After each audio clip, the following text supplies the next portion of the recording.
Ուրեմն հարգելի ուսանողներ, բարև ձեզ, մենք սկսում ենք գծային հանրահաշվի դասընթացի առաջի դասը։ Ուրեմն եկեք, քանի որ միշտ պարզ բաներից է պետք սկսել, ինչպես Դեյվիդ Հիլբերտի ահա այս խորհրդի մեջ, որը որ հուսով եմ, որ դուք գերմաներենից ինչ-որ Google-ով կթարգմանեք, տեսնեք ինքը ինչ է խորհուրդ տվել։ Եկեք հələ պարզ բաներից սկսենք, հələ R2 տարածությունից սկսենք, մեր ուսումնասիրությունը ընդհանուր տարածությունների։ R2 տարածությունը բնականաբար հարթությունն է, չէ՞, ձեզ ծանոթ դպրոցից Դեկարտյան հարթությունը։ Ինքը բաղկացած է հələ ինչից։ Վերցնենք մեր այս Դեկարտյան հարթությունն է, չէ՞։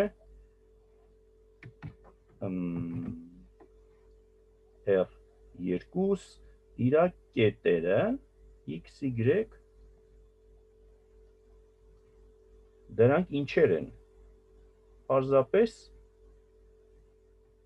R2, R-ը ինչի իր հետ Դեկարտյան արտադրյալի, նաև սենց կարելի է չէ գրել, R անգամ R դիսկ Դեկարտյան արտադրյալի կետեր են, x, y, x-ն ու y-ը R-ից են։ Յուրաքանչյուր այդպիսի կետի համար, որը որպես կետ կարող ենք այսպես նշանակենք լատիներեն մեծատառերով, մենք ներմուծում ենք մի հատ վեկտոր,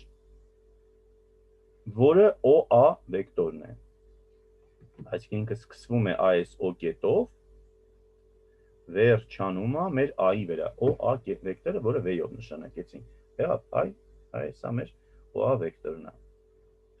Իր սկզբնակետը կոչվում է իր սկիզբ, իր վերջնակետը, այսինքն x-y կետը կոչվում է վերջնակետ, սկիզբ վերջ։ Եկեք մի քիչ ավելի, որպեսզի ես խզբզած փոքրիկ նկարի հույսին չմնանք, եկեք մեկ-մեկ նկարի նայենք, տեսեք ինչքան լավ է ստեղ ամեն ինչ ցույց տված, եթե մեր x-y կետը այսա է, այսա էլ սկզբնակետն է, այսա մեր v x-y վեկտորն է, իրանից ներկայացնում։ Երբեմն այս վեկտորները կգրենք ոչ միայն այսպես, սովորական ավանդական նշանակումով, այլ կարող ենք նշանակենք նաև այսպես, քառակուսի փակագծերով։ Շուտով կտեսնեք ինչի երբեք սա։ Եվ երբեմն հարմար է ուղղահայաց նշանակել, վերտիկալ։ Շուտով կտեսնեք ինչի է այդպես երբեմն ավելի հարմար։ Սա կկոչվի տող վեկտոր նշանակում առաջինից, երկրորդը կոչվի սյուն վեկտոր նշանակում։ Դե դրանից բացի պայմանավորվենք սենց, վեկտորները կարող ենք երբեմն մեկ-մեկ սենց գլխին այս վեկտորի նշանը դնենք, մեկ-մեկ էլ կարող ենք չդնենք, այլ պարզապես այսպես նշանակենք առանց դրա, տեսեք այստեղ առանց այդ վեկտորի նշանակումով է նշանած։ Ինչի է հարմար չնշանակելը։ Եթե մի հատ գրառման մեջ մենք 500 անգամ պետք է վեկտորի նշան դնենք, այդքան սլաքներ նկարել առանց որևէ իմաստը փոխելու, հոգնեցուցիչ է։ Եվ կպայմանավորվենք միայն այն դեպքերում դնենք այդ սլաքի նշանը, երբ որ դա ինչ-որ իմաստ ունի, ինչ-որ բան օգնում է զանազանել։ Օրինակ, զերոյական վեկտորը հարմար է այստեղ նշանակել, այսպես։ Ինչով է սա հարմար։ Նայեք, այս ձախ կողմի 0-ի վրա որ դնում ենք այս սլաքը, ինքը գալիս է մեզ ասելու, որ այսա վեկտոր է,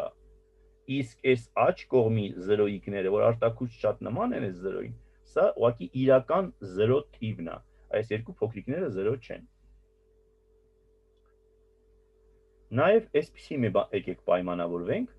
տեսեք, դուք դպրոցում հաստատ վեկտորները ասելով միայն այս օկետից չի, որ ձեր դպրոցից անցած վեկտորները անցել եք, չէ՞, դուք անցել եք վեկտորներ, որոնք որ կարող է օրինակ այսպես լինի 2-4 կետից 7-6 կետը։ Ֆիզիկայից էլ եք շատ անցել, եւ այնտեղ կարեւոր է սա։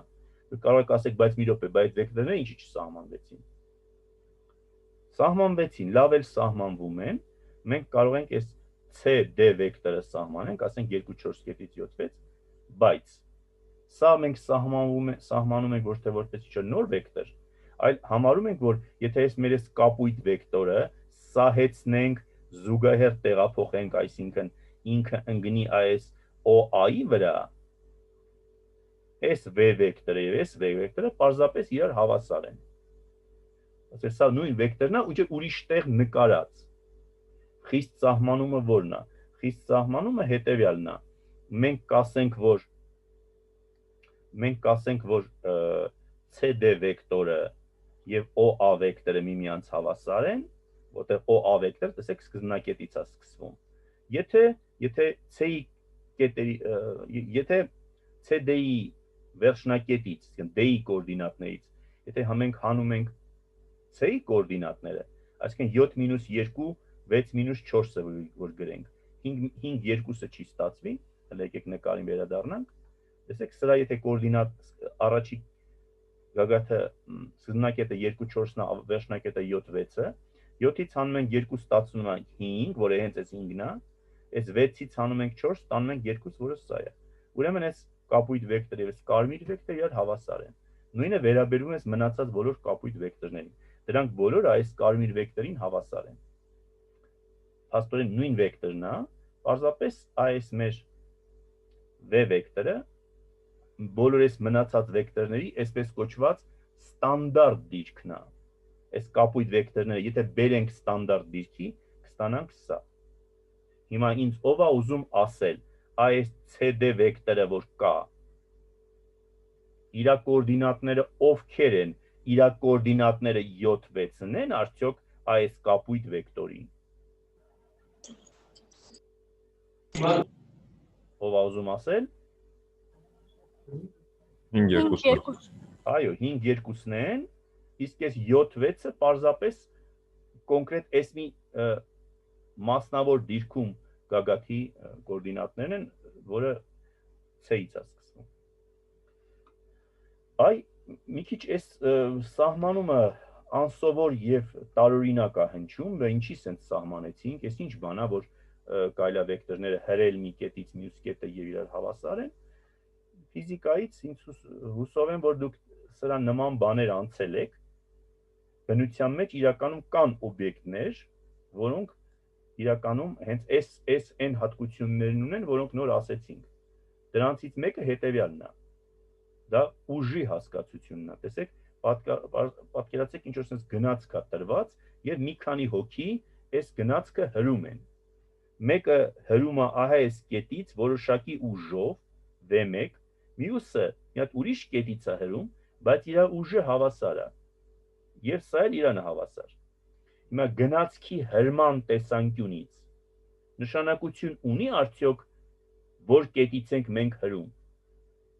Տեղադրման կետը կապ չունի, բայց միայն ինչ կապ ունի։ Ուղղությունը։ Ուղղությունը եւ երկարությունը։ Վեկտորը ունի ուղղություն, երկարություն, դիրքը կարևոր չի։ Եվ այս 3 հատիկ կարմիր վեկտորները իրանք 3-ն էլ այս վեկտորին են հավասար։ V. V1, V2, V3-ը հավասար են այս մեր V-ին։ Բայց եթե իրանք 4-րդ ընկերը մի քիչ ավելի ամրակազմ է, մի քիչ ուժեղ երիտասարդ է, ինքը հրում է այսպես, ինքը էապես ու վեկտորով է հրում, որը տեսնում եք ավելի մեծ վեկտոր է։ Այսինքն այս երկու վեկտորները իրար հավասար չեն, բայց V2-ն ու V3-ը հավասար են։ Հետո գալիս է իրանք 4-րդ, 5-րդ ընկերը, որը նույնքան ամրակազմ է, բայց մի քիչ խելքային տվյալները ոչ շատ ուժեղ զարգացած են իր մոտ, ինքն էլ իրան ասում է ես էլ հրեմ ձեր գնացքը, բայց ինքը ուժը տալիս է սկսում է այս անկյան տակ հրել։ Ուղղությունն էլ է ուրիշ։ Հիմա դուք ինձ ասեք U եւ W վեկտորները իրար հավասար են։ Ոչ։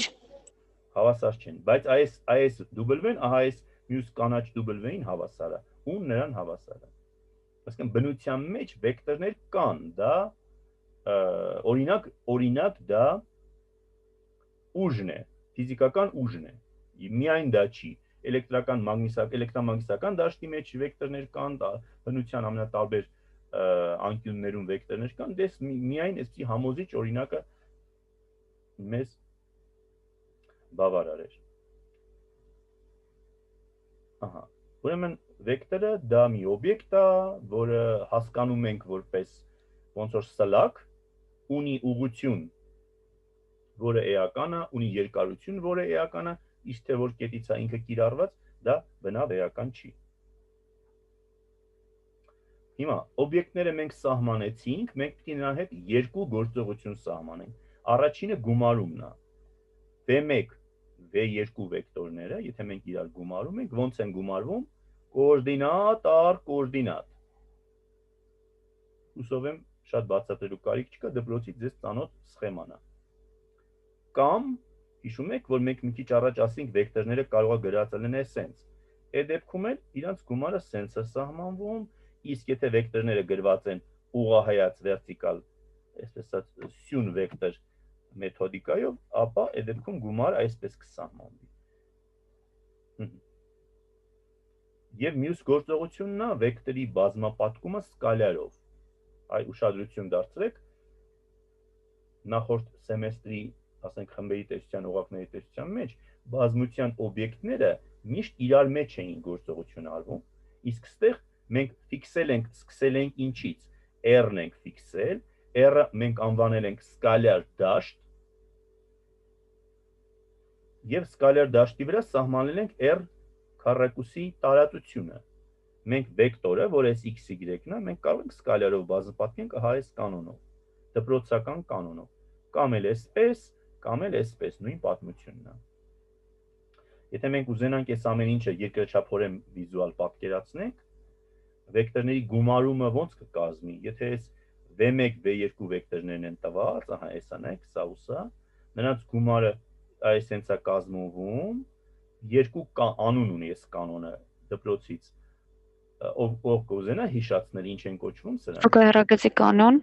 Այդ մեկ եւ եռանկյան կանոն։ Եռանկյան կանոն։ Այդ եռանկյան կանոն անգլերեն, չգիտեմ ինչի, կոչվում է head to tail rule, այսինքն գլուխը պոչին rule, կանոն, որովհետեւ այս մի վեկտորի պոչը բերվում դրվում է այս վեկտորի գլխին ու ստացվում է որ այս կանոնով ստացվեց այսա։ Հիմա եկեք հələ հասկանանք, ինչ լավ հատկություններ ունեն սա։ Եթե մեր մոտ այսա մեր V վեկտորն է, երկու V վեկտորը այսա չի լինի, երկու անգամ ձգված։ Իսկ մինուս V վեկտորը ինչ կլինի։ Հակառակ ուղղություն։ Այս կապույտ վեկտորն է, չէ՞։ Եկեք հատուկ սիմվոլիկա մտցնենք, այդ -1 անգամ V-ն, այ դա, ահա այստա է, դա մենք նշանակենք պարզապես -V-ով։ Ու սա ինչ լավ հատկություն կունենա, -V պլյուս V-ն կամ V պլյուս -V-ն, երկուսն էլ հավասար է ինչի։ Զրոյական վեկտորին։ Հիշեք, մի քիչ հետո սա հետ կապված մեր հարց առնելու։ Ու այդտեղ ինչ պարզագույն հատկություններ կարելի է դուրս բերել, ինքնուրույն արեք, մինուս ու պլյուս V-ն հավասար է մինուս V ու մինուս V։ Մինուս C անգամ V-ն հավասար է C անգամ մինուս V, իսկ ու մինուս V-ն հավասար է մինուս V մինուս ու, մի խոսքով այս դյուրին հատկություններ հեշտությամբ կարելի է դուրս բերել։ Այսքան մասից խնդրեմ ինչ հարցեր ունեք։